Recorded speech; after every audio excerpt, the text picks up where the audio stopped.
And my brother actually criticizes the podcast for that. He's like, you didn't talk about how to buy a house once? I'm like, I don't know how many times I can talk about that. If you ever need to buy a house, I can help you. I know how to buy one. The first step is talk to a bank. I don't know if you knew that. That's the first step. No, the first step is to have good credit. Nope. First step is talk to a bank. Because if you have bad credit, the banks will work with you and they'll show you how to fix it. And there's so many programs out there that help you fix your credit. Like, let's say you've got a collections account. Mm-hmm. There's a program to help fix that for like single moms in Kentucky, rural areas. Like, there's so many programs. And the lenders know all those because they know these programs because they want to put their money to work. Lenders are in the business of loaning money. That's how they make money. Mm-hmm. So they know how to knock those barriers down to getting the money to work. And they love real estate because it's safe. Let's say you get foreclosed, at least they have a house at the end of the day. They can sell that house and hopefully cover their loss. Step one, talk to a lender. People always say that to me. Yeah. Like, I don't know where to start. I'm like, talk to a lender. Like, well, I've got bad credit. I was like, they know. Everyone does. Like, really bad, though. Well, I mean, we don't have to get into the weeds of it, but there are solutions to all of that. Because banks really want to invest in real estate. They've given me too much money for my age over the years. I'm a pretty safe bet because I've got a lot of experience with it. I'm a lawyer as a day job, so like I've got that salary. So even if the real estate has like a bad month, I can cover, an unexpected bill if I have to. So I was pretty solid. What's up, guys? It's Barrett Freeman here with the PropertyTales podcast, and back for a second time is Christa Walker. How you doing? Good. How are you? Great. So what have you been up to? Just work. Just working, same old. Yep. Are you renting right now? Mm-hmm. What's your rent? $600. And that's cheap rent around here. In the slums. We won't talk about where you rent from. You don't rent from me, do you? No. Okay. Do you have anything that affordable? No, I do not. Our one bedrooms are $650. Yeah. And our one bedrooms are our most in demand unit. Mm-hmm. Well, I know those ones on Thompson Pointer, right?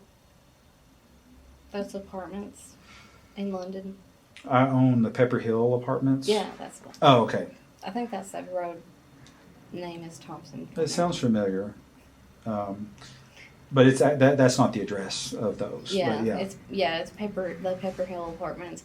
I was going to apply for the most recent one that you had, and then I don't know, because I'm like, I need 3 bedrooms. You do. You really do. I was like, but that apartment would be so much nicer than what I'm currently living in. Yeah, our 2 bedrooms are $750. I mean, they're right by the hospital, so those rent within an hour. We have 2 applications within an hour of those posting, and I do a really good job of if something's for rent, I'm posting about it like crazy on social media. Yeah. So $600 in rent. Where do your utilities? $100 to $200 a month. I wish. Like in the summer, it's been like $250. In the winter, it will go up to like $450. Because everything in the apartment, is it an apartment or a house? It's a trailer. So is it all electric?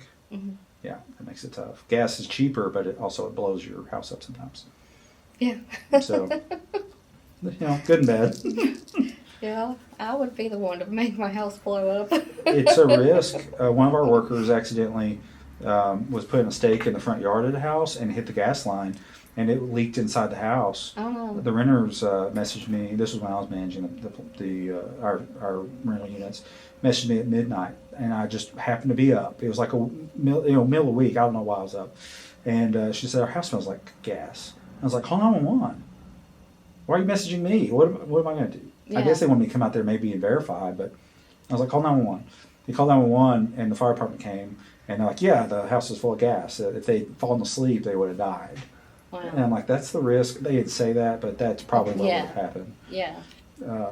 They all had headaches. Like, it was really bad. Like, there was no doubt. Yeah, that's scary. They had a bunch of kids. I was like, that's how you get sued. And also, you're a monster. Like, Barrett Freeman killed a family. It's all your fault. That makes the news. Yeah. My face. It's rough. So, groceries are insane. Mm-hmm. Have you noticed how they've gone up tremendously? Yeah. I have to tell my wife, don't spend more than $200. Because if I don't limit her, she's spending $300 plus easy. Yeah. And none of it's a waste. Yeah. And it's so easy to spend that much. How much do you usually spend on groceries? Maybe $500 to $600 A month? Yeah. But I do get food stamps, so That helps. How much do you get for that?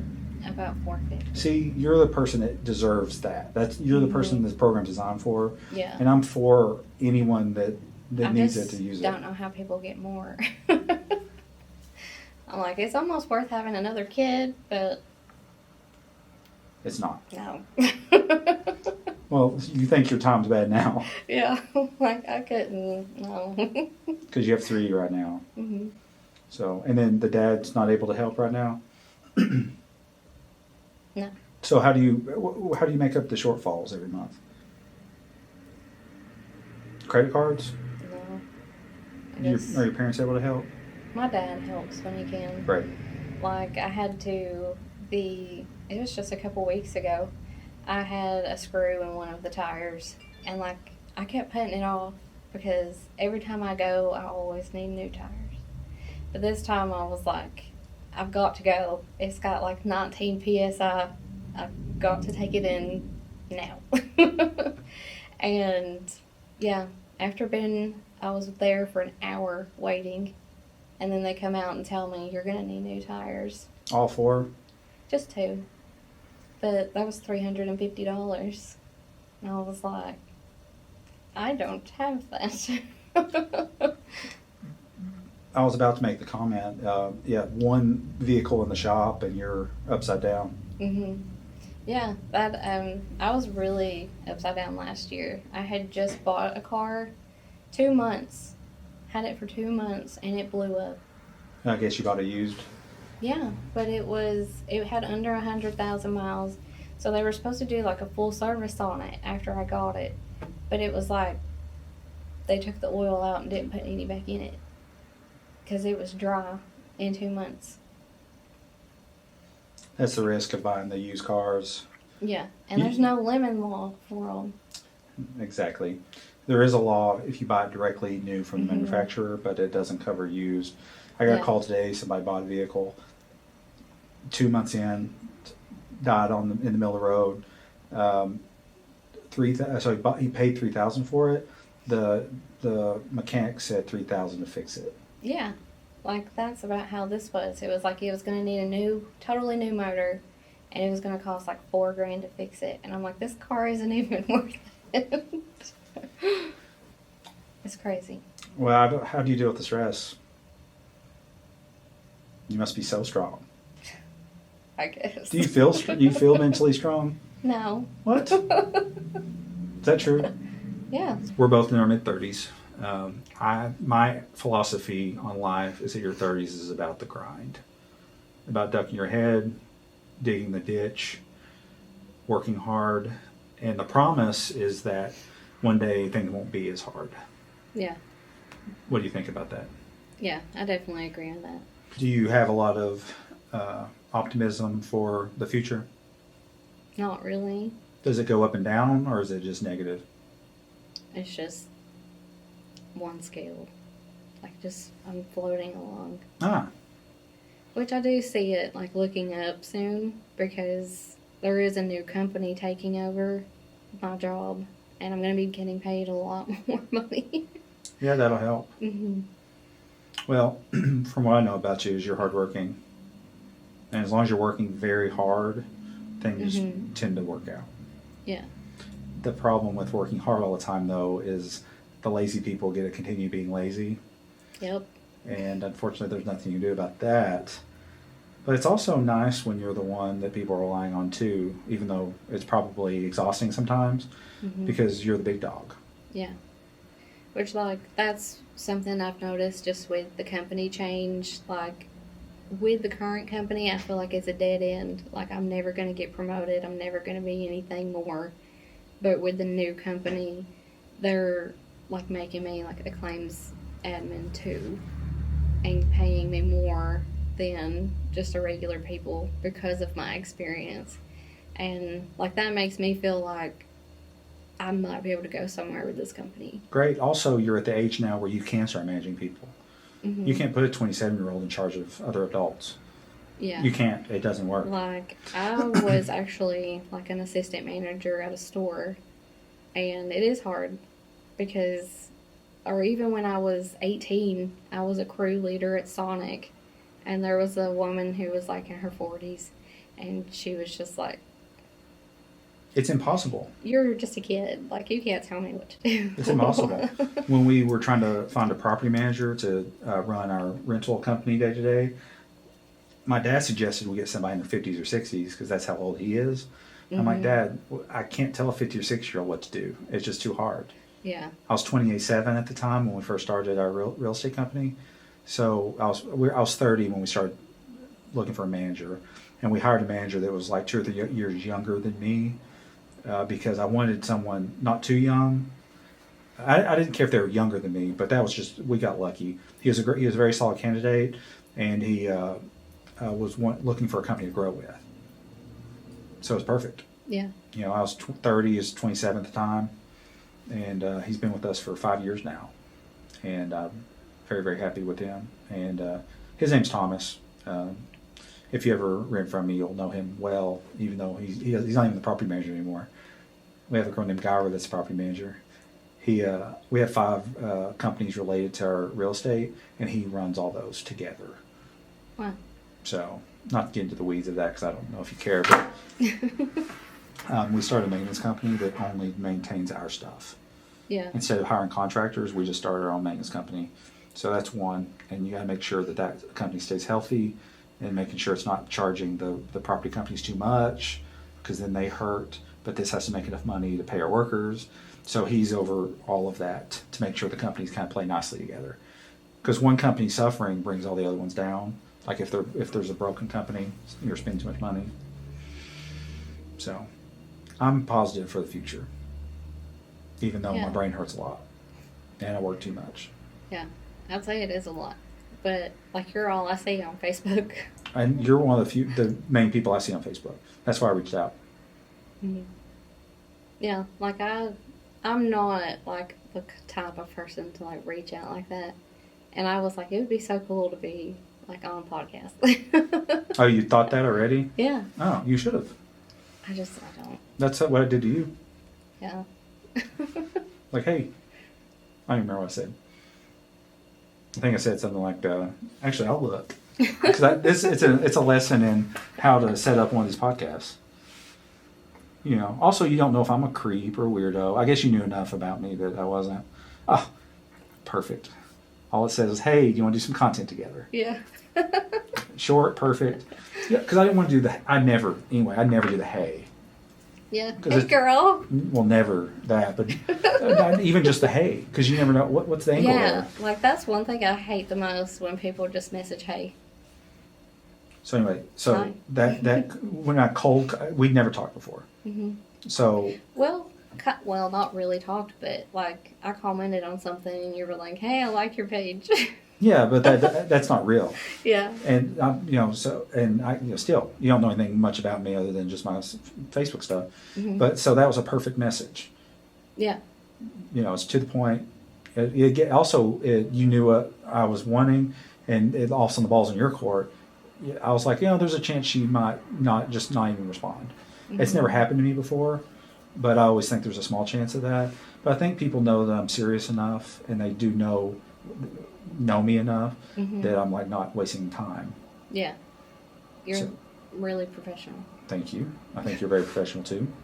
I don't know if Thanks. that's what you're going for. Well, you have a professional job. Yeah. And your stuff's not like creepy or sexual on Facebook. You know, the tone is nice. You know, I thought that there was a collaboration there that was helpful.